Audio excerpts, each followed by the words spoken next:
Boa tarde, sejam bem-vindos.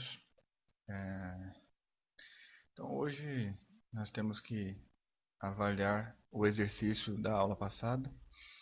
Eu vou fazer uma resolução completa daquele exercício. Mas antes de nós passarmos a isto, eu gostaria de ler uma coisa aqui com vocês. Em geral, eu vou acrescentar textos inesperados para leitura em algumas aulas. Isso é bom porque vocês vão ter acesso a uma leitura a mais, né? Vocês vão poder ver um texto a mais e ter acesso ao processo de leitura enquanto eu faço, mas também às vezes porque eu quero tirar algumas ideias desses textos. Então eu queria hoje começar com este texto aqui. O Hugo diz aqui o seguinte, no Didascálico, no livro 3, 13º capítulo, chamado De Humilitate, sobre a humildade. Né? O Hugo diz o seguinte: Multos hoc decipit. Né? Isto enganou a muitos. Né? O que engana a muitos? Né? Quod ante tempus sapientes videri volunt. Que volunt, eles querem, né? Eles desejam videri sapientes, parecer sábios, ante tempus, antes do tempo. Quer dizer, nós sabemos que a sabedoria, o conhecimento, de modo geral, ele exige um intervalo de estudo, né? Para você saber qualquer coisa, você precisa passar por um intervalo. E alguns estudos exigem mais do que outros, não é isso? Então, alguns querem parecer sábios antes deste tempo. E isto, portanto, os engana. Eu quero notar este verbo decipit, né? Decipio, decipere, que significa enganar. Continua Hugo. Hinc nanque inquendam elationes tumorem prorumpunt. Né? Aqui, de fato, eles irrompem num tumor, num inchaço. Elationes, num inchaço de deixar-se levar. Tá? É um inchaço no sentido de que eles se inflam, de que eles se enchem dessa atitude de deixar-se levar, desta complacência, desta elação. Utiam et simulare incipiant quod non sunt, et quod sunt errubescere. De modo que agora eles começam a simular, ou a fingir, ou ainda a projetar uma imagem daquilo que não são, quod non sunt, et quod sunt errubescere. E daquilo que são, eles se envergonham, eles enrubescem, né? Ficam vermelhos. Então, estas pessoas que se deixaram enganar pelo desejo de serem sábios antes do tempo, né? Eles se deixam levar, se inflam, né? Se enchem como um calombo, né? Ou como uma espinha, né? E começam a fingir que são alguma coisa que não são. Ou ainda mais, a projetar uma imagem de algo que não são. E se envergonham daquilo que são. Muito bem. Eoque longius a sapientia recedunt, quod non esse sapientes sed putari putant. E por isso, eoque, né? Longius a sapientia recedunt. Eles se afastam ainda mais da sabedoria. Porque non putant, não têm em mente, não pensam em ser sábios, esse sapientes, sed putari. Putari é a voz passiva do verbo putare, que significa pensar ou ter em mente, né, ou estimar alguma coisa. Então eles não desejam ser sábios, mas eles desejam ser pensados, ser considerados, ou ainda eles desejam ser tidos em mente, né, como sábios. Nós vamos voltar ao texto em breve.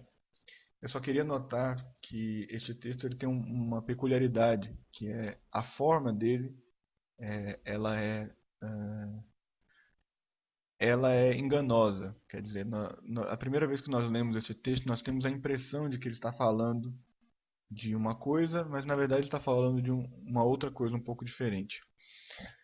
A princípio, o que nós pensamos ao ler este texto pela primeira vez é que ele está se referindo àqueles pedantes que não têm interesse no conhecimento, mas sim numa aparência de conhecimento. Então eles querem parecer sábios, né? Eles têm como ideal esta aparência. Ou seja, o conhecimento para eles tem uma função eminentemente social, né? É a função de causar uma boa impressão, né? É o que já se chamou de beletristas, pedantes, pernósticos, né? Toda essa gente. Hugo, ele não está falando especificamente dessas pessoas. Ele está falando de um gênero um pouco mais abrangente, talvez dentro do qual essas pessoas até se enquadrem de algum modo. Mas me parece que ele está se referindo, em primeiro lugar, a pessoas que têm interesse no conhecimento, sim, né? Repare que ele usou o verbo detipio, né, que significa enganar, para designar o que acontece com essas pessoas. Quer dizer, elas são enganadas. Se elas são enganadas é porque elas estavam procurando alguma coisa e foram desviadas do caminho, de algum modo. Então, não é um erro propriamente de intenção, né? É um erro de percurso. Elas queriam chegar no lugar certo, mas não conseguiram porque foram enganadas. Vamos voltar para o texto. Já já vai ficar claro porque eu estou lendo esse texto com vocês. Então aqui vocês veem o seguinte. Ele diz: Multos hoc decipit quod ante tempus sapientes videri volunt. Eles querem de fato parecer ou serem vistos como sábios antes do tempo. Isto é fato. Mas repare no que ele diz em seguida. Hinc nanque inquendam elationes tumorem prorumpunt, utiam et simulare incipient quod non sunt et quod sunt errubescere. Eles começam a simular o que não são. O que quer dizer simular? Essa palavra ela deu origem ao termo simulacrum. Simulacrum, em latim, quer dizer literalmente o reflexo no espelho, né? A imagem da pessoa, que não corresponde à própria pessoa, né? É uma cópia. Então eles começam a copiar, eles começam a projetar uma imagem, né, daquilo que não são. Repare, me parece que isso aqui tem muito mais a ver com a troca daquilo que você é por uma ideia do que você deveria ser, do que com um mero fingimento,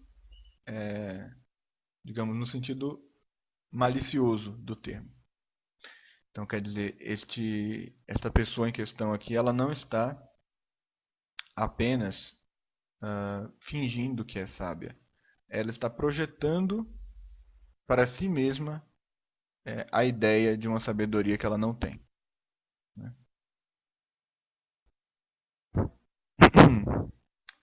Daí a pessoa se afasta da sabedoria porque não deseja ser, ou melhor, ela não pensa em ser, mas pensa em ser pensada, sábia, né? Isso aqui é muito importante, porque o Hugo de São Vítor ele diz putant putare, quer dizer, eles pensam em ser pensados. Ele não diz eles querem. Então eu acho que isso daqui é suficientemente claro para que se interprete o texto não como um desejo de parecer aquilo que não é, mas como um desejo de ser aquilo que não se é, só que do jeito errado. Então vamos voltar para a câmera. O que o Hugo está falando é da importância de se ter uma visão clara do que é a humildade, né, quando se vai aprender alguma coisa. Eu resolvi ler esse texto com vocês, primeiro porque é um texto bonito, significativo, né? Eu acho que é do interesse de todo mundo, né? Em segundo lugar, porque existe uma aplicação desta metodologia, né, do Hugo de São Vitor, também no aprendizado do latim, né? É um princípio que vale também para o aprendizado do latim, e especialmente do latim como eu o ensino. Quer dizer, eu suponho que a esta altura vocês tenham tentado fazer o exercício que eu passei na outra aula e que, pelo menos, a maior parte de vocês tenha achado o exercício difícil. Você achou difícil? Então, se você achou difícil, meus parabéns, você é uma pessoa normal. Tá? É para achar difícil mesmo, né? A ideia era esta mesmo. O que acontece? Nós temos um modo de aprender, talvez todas as coisas, mas com línguas isso se vê particularmente, que é focado no desenvolvimento de tópicos. Então, o que isso quer dizer? Hoje nós daremos a primeira conjugação. Então, vai todo mundo aprender a primeira conjugação de verbos, né? Então, por exemplo, no português a gente vai aprender a primeira conjugação. Eu amo, tu amas, ele ama, nós amamos, vós amais, eles amam. Pronto. Então aprendeu a primeira conjugação no presente do indicativo.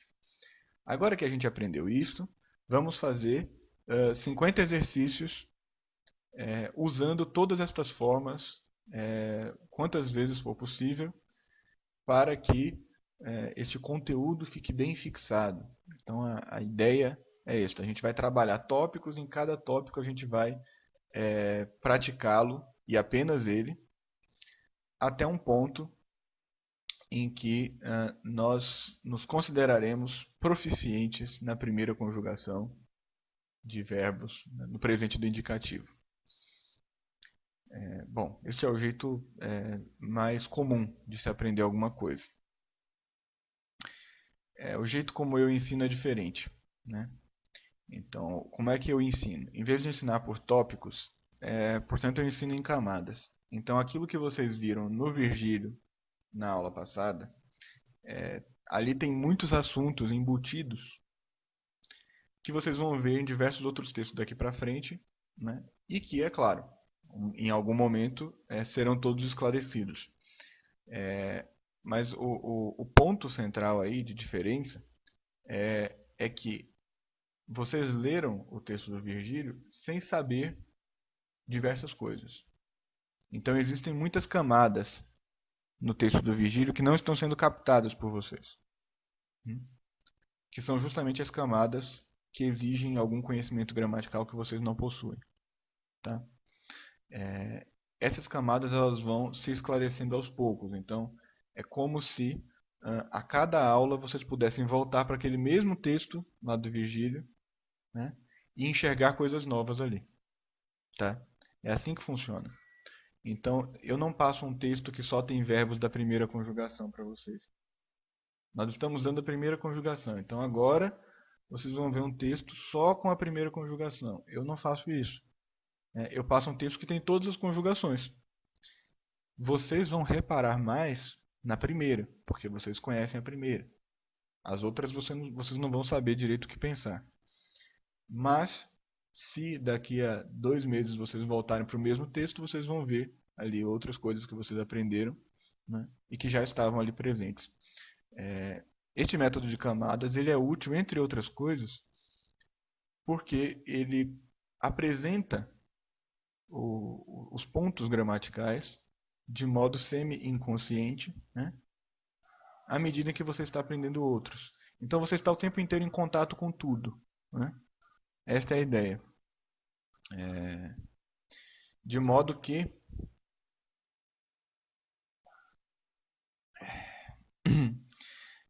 você, no momento de aprender de fato a teoria, você já teria ali um input, né? Um material uma matéria-prima já dada e que já se integrou de algum modo, pelo menos inconscientemente, né, na estrutura da língua que você conhece.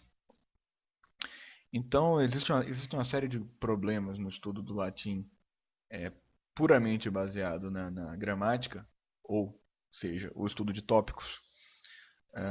E um desses problemas é que existem coisas que a gramática não cobre. A gramática não cobre o ritmo da língua.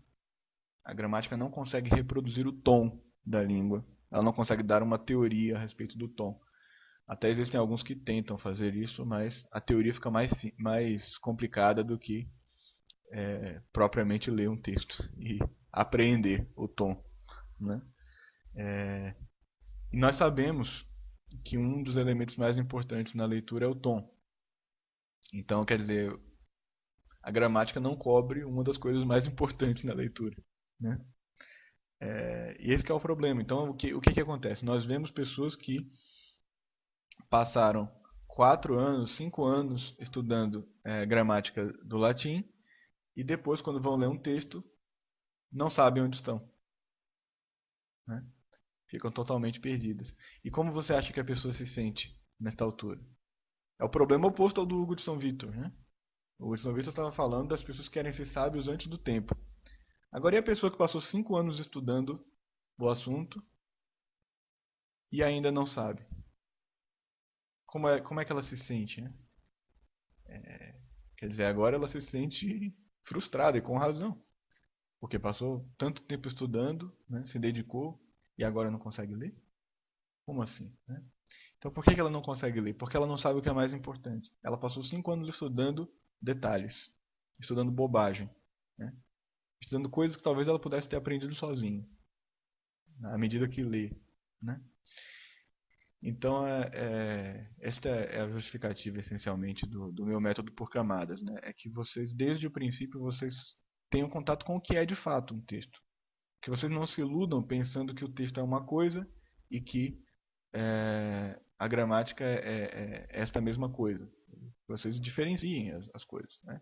Gramática é uma forma abstrata, né? É uma paralisia do texto. Ela não é o texto propriamente dito. Tem muita coisa no texto que não está na gramática, né? E você só aprende a lidar com o texto à medida que você tenta ler, tá? Então, então a questão é o aprendizado por camadas. Eu até pensei, né, talvez para deixar mais claro, em fazer uma comparação, é uma analogia, né? Não é um uso direto, mas uma analogia com é, o mito da caverna de Platão. Vocês provavelmente já ouviram falar, né? Então, muitos aqui são interessados em filosofia, então já devem ter lido isso daí. Quer dizer, o sujeito que está dentro da caverna, preso, né, vendo sombras. Então ficam passando, né? Ele está de costas para a entrada, então a luz bate, né, e ficam passando objetos, né, na frente da luz, e o que ele vê são as sombras desses objetos projetadas na parede. Então um dia esse sujeito se liberta das correntes que estavam aprisionando ele na caverna, ele vai para a luz, né, ele sai da caverna, e aí ele descobre que as formas dos objetos reais são muito mais ricas do que aquelas sombras que ele via ali na parede da caverna. Esta é a imagem da filosofia, né? O filósofo, o homem que descobre que a realidade é mais do que o que as pessoas normalmente veem. As pessoas normalmente se concentram na superfície das coisas e não percebem o que realmente está acontecendo. Não percebem a riqueza, né, do que está acontecendo. Então é uma imagem sublime, né, para descrever a filosofia, que é uma ciência muito superior à gramática. Mas, por analogia, eu compararia o seguinte: eu compararia as sombras ao estudo da teoria gramatical. Tá? E os objetos, as coisas sólidas e reais, eu compararia ao texto ele mesmo. A língua é ela mesma, quando você vê a língua em ação. Né? Então, o cara que passa 5 anos estudando as sombras, depois quando ele sai da sua caverna teórica, ele fica cego, né? A luz cega o cara. Ele não consegue entender o que está acontecendo, não consegue discernir as formas, né? Ele fica deslumbrado, né? Deslumbrado quer dizer isso, né? Você fica sem visão, você fica sem o poder de ver, porque você fica sem luz, né? Então você fica cego, né? Então ele é cegado pela riqueza do texto real, porque ele não está acostumado a lidar com isso. Agora, à medida que você sai e vê as coisas como elas realmente são, então os olhos vão se acostumando, né? Eles vão se acostumando à luz e você vai conseguindo ver as coisas melhor. Então, quanto antes, melhor. Tá? Bom, então tudo isso que eu estou fazendo é uma grande justificativa, mas ainda resta um problema. O problema é, tudo bem, Rafael, legal isso que você está dizendo, mas quando eu pego o texto do Virgílio que você passou na outra aula e tento ler, eu não entendo as coisas. Eu não sei o que pensar. Eu penso numa coisa, mas eu acho que deve estar errado, né? Então, de que me adianta eu sair da caverna se eu não consigo enxergar nada?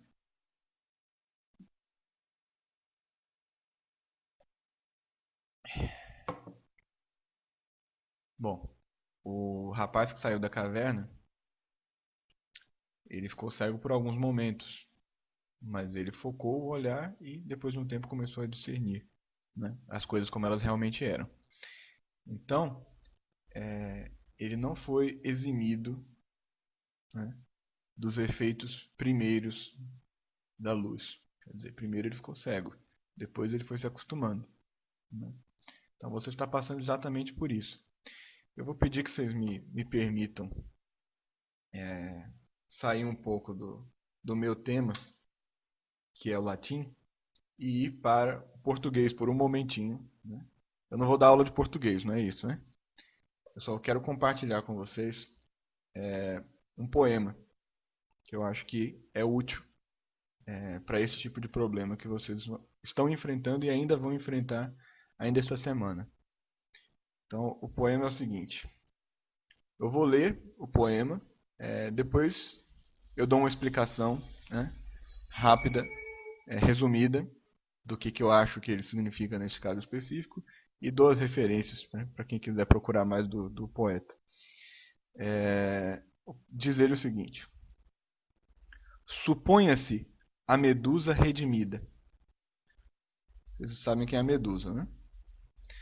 Uma antimedusa que acordasse em seu poço de estátuas face a face com a escuridão da pedra e arrependida, saudosa agora do fugaz, da vida, de tudo que exilou, enfim tentasse um novo olhar, o olhar da despedida, por exemplo, o olhar do desenlace, da resignação. Pobre coitada! Como trazer de volta agora aquela doce fragilidade dantes, se ela já mal recorda a ânsia, o quase nada, o brilho que era o ser, a madrugada, não volta a um calabouço sem janela. Este poema, para quem queira saber a referência, ele é o 8º soneto do poema O Verme, escrito pelo Bruno Tolentino, que é brasileiro, né? No livro O Mundo como Ideia. Tá? Então, o Bruno Tolentino é um poeta que se interessou muito por esse tema. Na verdade, eu citei o Tolentino porque é o único exemplo que eu conheço de um poeta que tenha se interessado pelo tema da teoria versus a realidade. Então ele conta aí a história, né, uma hipótese, uma história hipotética de uma medusa. Né? A medusa é aquele ser mitológico que transforma todo mundo que olha para ela em pedra. Né? Então ela olha para a pessoa, pá, vira pedra. Então a medusa acordaria no seu calabouço, né, arrependida. Daí ela olha em volta e vê todas aquelas estátuas, né, porque ela transforma tudo em estátua de pedra. E daí ela se pergunta, né, como que eu poderia, né, voltar atrás? Né? E ele termina com esta imagem do calabouço sem janela, que é uma coisa de fato É uma descrição magnífica dessa situação. Que é o seguinte, a pessoa que se fecha em representações, né, em formas vazias, ela não consegue mais retornar depois, né? Então é importante ter essa cegueira, ter este momento de choque, de conflito, né? Este momento não medusa, né? Este momento em que você olha para a coisa e aceita que ela seja mais complicada do que você entende. Depois você se adapta, né? Agora, se você tentar se fechar num calabouço cercado de estátuas, né, depois vai ser difícil você encarar as coisas vivas de novo. O livro do Tolentino é todo sobre esse tipo de coisa. Claro que ele está se referindo a um problema mais complicado do que gramática e texto, mas se adapta bem a esse tipo de conflito que a gente sente no começo, tá? Que é o conflito de não estar entendendo. Volto então ao Hugo de São Vítor. Dizia o Hugo que nós desejamos às vezes ser sábios antes do tempo e que nós projetamos uma imagem de que nós deveríamos ser alguma coisa que nós não somos. Então eu proponho àqueles que se sentem desanimados com a dificuldade do texto, eu proponho uma reflexão, né? Proponho que vocês pensem o seguinte: será que eu não estou exigindo demais de mim mesmo? Quando foi que você começou a estudar latim? Foi ontem, né? Então, para e pensa um pouquinho. Será que eu estou apto a tudo isso que eu estou exigindo da minha leitura? Será que conviver com a dúvida e com o erro não é uma coisa que eu deveria fazer neste princípio? Né? Não é algo que eu deveria estar habituado a fazer? Então, quer dizer, se coloca no seu lugar. Você é uma pessoa que está começando. Então, por que você vai se cobrar a perfeição? Né? Por que você vai cobrar estátuas de pedra? Né? Quando você tem uma coisa talvez menos perfeita, mas mais rica na frente. Então, dá uma parada nessa expectativa, nessa, como é que se diz? Nessa pretensão que você tem em relação a si mesmo, né?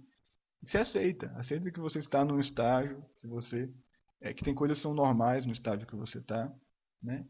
E que isso daí vai melhorar, né? Agora, como que vai melhorar? Se você seguir o método como é que se diz? Dos tópicos, quer dizer, se você começar a transformar tudo em pedra, né? É assim que vai melhorar? Né? Não, vai melhorar se você se esforçar para ver o latim como ele é.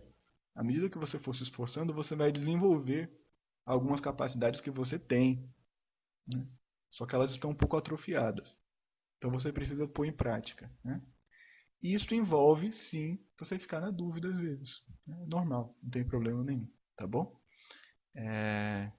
Então é um conselho que eu dou, é um conselho importante. Eu recomendo que pensem bastante sobre isso, né? Especialmente aqueles que se sentem mal. Vocês não precisam se sentir mal. Vocês têm que errar. Errar é parte do negócio, né?